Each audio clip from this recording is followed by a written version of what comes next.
Hey everyone, it's Rob from Hypop and welcome back to another video.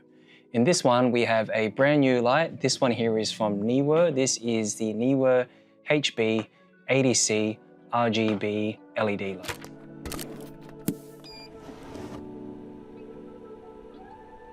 So today I have a new light here from Neewer. Full disclosure, this has been sent to us for our review. However, they haven't told us what to say. All our thoughts and opinions are from myself and from our team. So let's take a closer look at this light here and all the features as well as what's included. This is a completely sealed box, so we'll just get this opened up. And just pulling that one out there, you can see it's neatly packaged. It's all in plastic here, as well as a carry pouch for this bag, for this light here. And there's that carry pouch. So this is the Neewer carry pouch. You can see it's gray and it's got some blue accents there for the zipper. There's some holding handles there, and that's about it.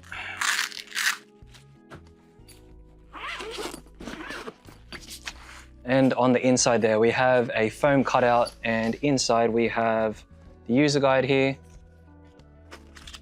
Looks to be a warranty card and a package contents card as well. We've got USB Type-C to Type-C cable. This one looks quite long here, could be about 2 to 3 meters. We've got a stand here. This looks like a tripod stand. It has a 1/4 inch thread there. It looks like a low profile one. It's one that you can perhaps use as a handle as well as a low desk stand. We've got a bracket, and this is made from metal here. This is a stand bracket. It also has an umbrella pass-through. There's a 1/4 inch thread locking mechanism there, as well as a tilt function. Next part here is a standard Bowens reflector. And of course, the light fixture itself. That's the light fixture there. That's the HB80C. So I have with me the brand new Neewer HB80C. And this light here is an interesting one. This is an 80-watt RGB light. And it's also battery operated. So there's an internal battery inside the unit. The battery is about 72 watt hours, or approximately 5,000 milliamp hours. And it's an interesting one because it also is a bi-directional unit in terms of charging. So what that means is it receives power at about 100 watts and can also supply power at 60 watts. So you can essentially use this as a power bank in a pinch via that Type-C port there. And you can see that's why they provide you that Type-C cable for charging as well as supplying power. Now the light itself is RGB and it has many modes as part of the features of this light. So you've got the standard CCT mode, which is the color temperature adjust mode.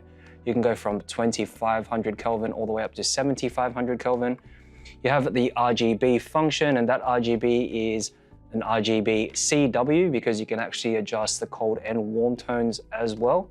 And you also have HSI mode, so that means you can adjust the hue, saturation, and intensity. And you also have XY mode, so you can select your X and Y values to assign that the actual color value that you need from the light. And lastly, you have FX mode, so you have a bunch of gels, about 40 gels, I believe, and also lighting effects up to about 18 or so. So many features packed into this light here. Now, the light itself has a mounting point, so there's a 1/4 inch thread there. You can see there's a vent on the back here with a fan, and you can actually operate this in a silent mode. And if you do that, the silent mode will operate at about 45 watts of output. The light itself operates on standard mode at about 65 watts of output. And when you put it on boost mode, that's when it can reach that 80 watts of output. So that's something to be mindful of in terms of intensity.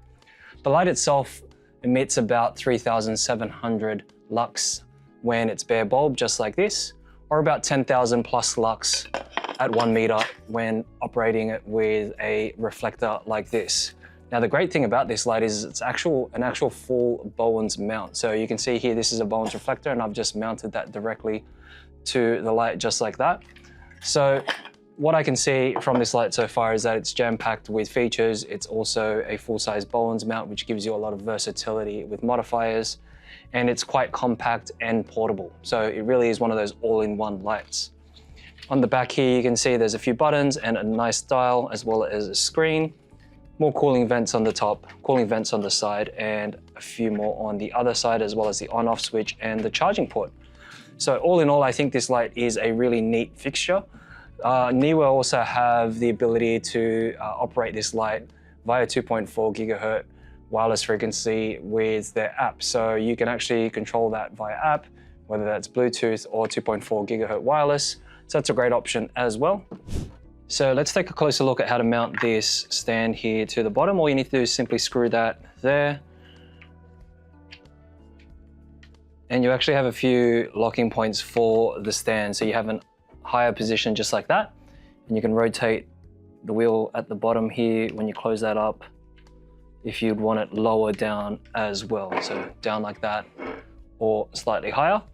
So that's nice and easy there. Now, when you're mounting it to this tilt bracket here, this will allow you to mount it to a standard light stand, which is not included, of course. You can purchase one separately. And that's a standard 5/8" spigot there. You have a mounting point on the bottom as well as the side. So if you're wanting to mount this pointing downwards, you can do that with this tilt bracket.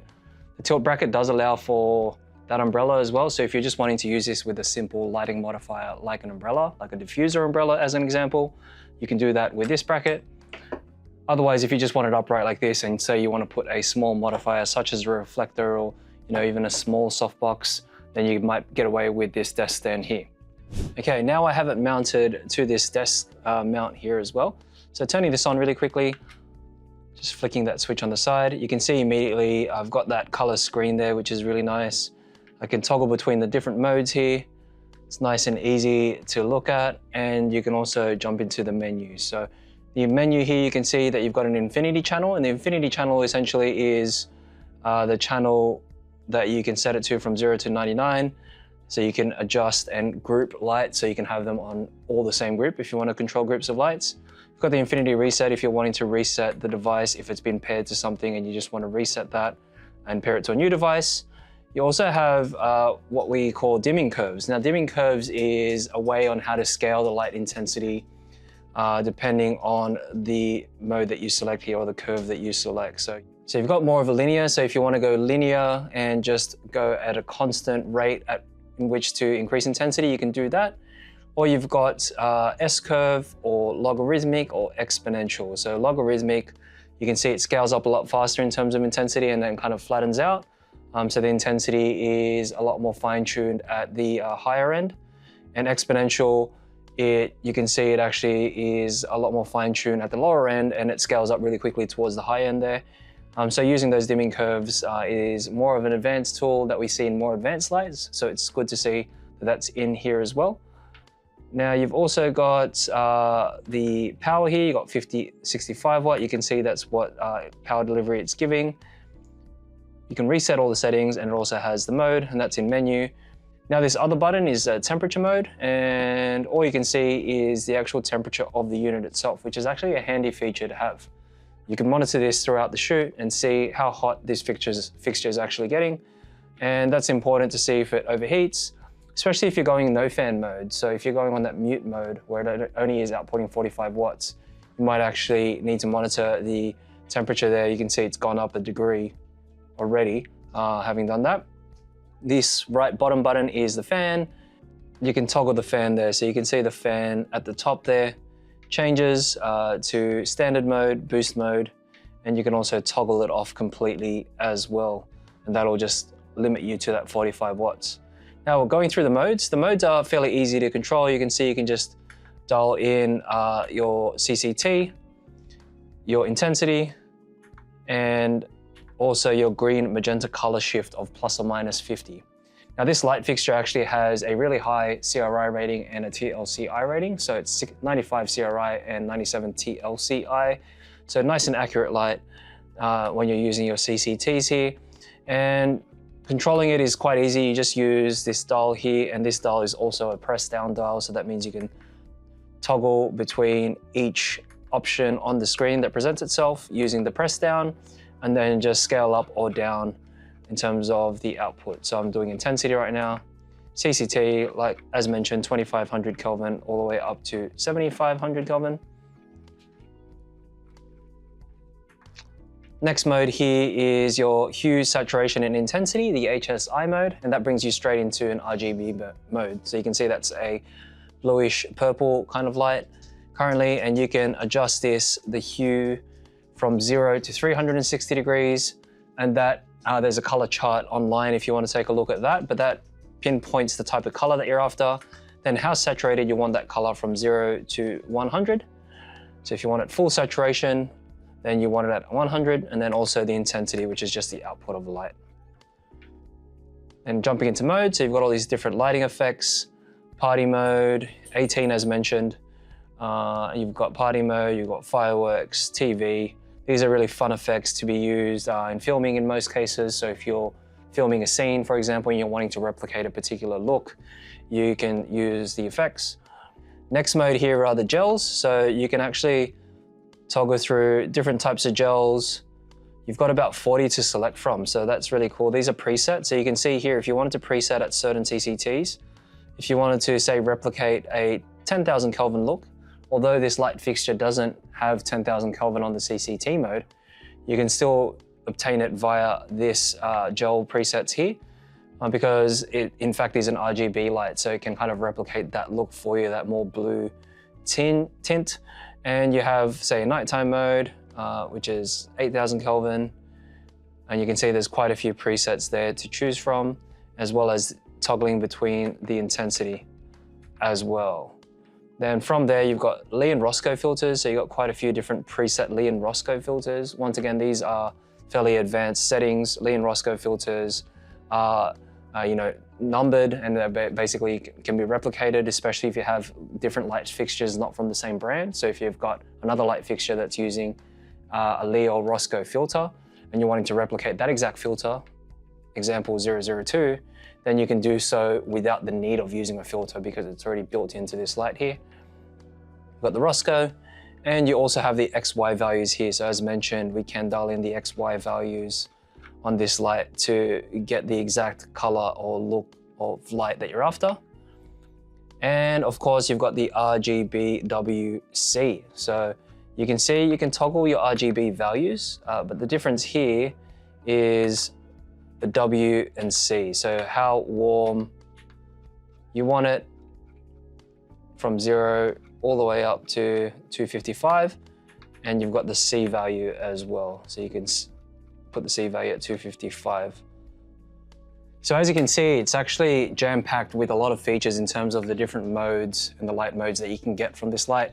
The Bowens mount, the light itself is actually quite lightweight. It's about 1.2 kilos and dimensions are about 13 centimeters by 13 centimeters and 7 centimeters thick. So quite a compact unit for what it's capable of, having that Bowens mount, the app control, all the different light modes, the internal battery inside.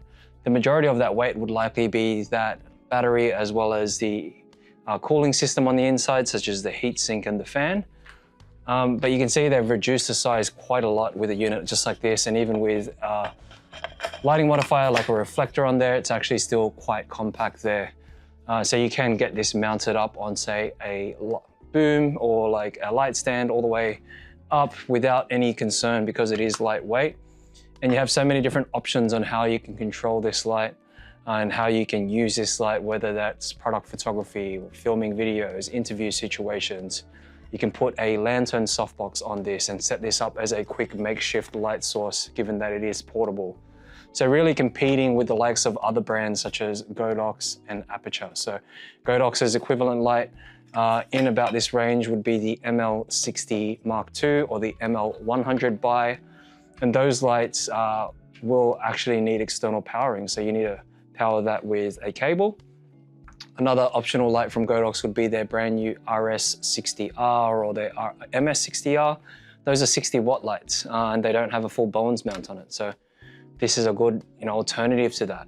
Then you also have Aputure's range of lights such as the COB 60, or they have their new Amaran lights that are all sort of still plug-ins and external batteries. So this all-in-one unit, I think, will cater to a lot of content creators in the market. So that was our unboxing and review of the brand new Neewer HB80C 80 watt COB RGB LED light. Lots of acronyms there. So for more videos just like this, don't forget to hit that subscribe button, hit the notification bell to be updated of any new content we release. Feel free to leave down in the comment section below your thoughts, or if you have any questions about the Neewer HB80C, follow us on social media, the links are down below, and visit our website, hypop.com.au. Thanks for watching.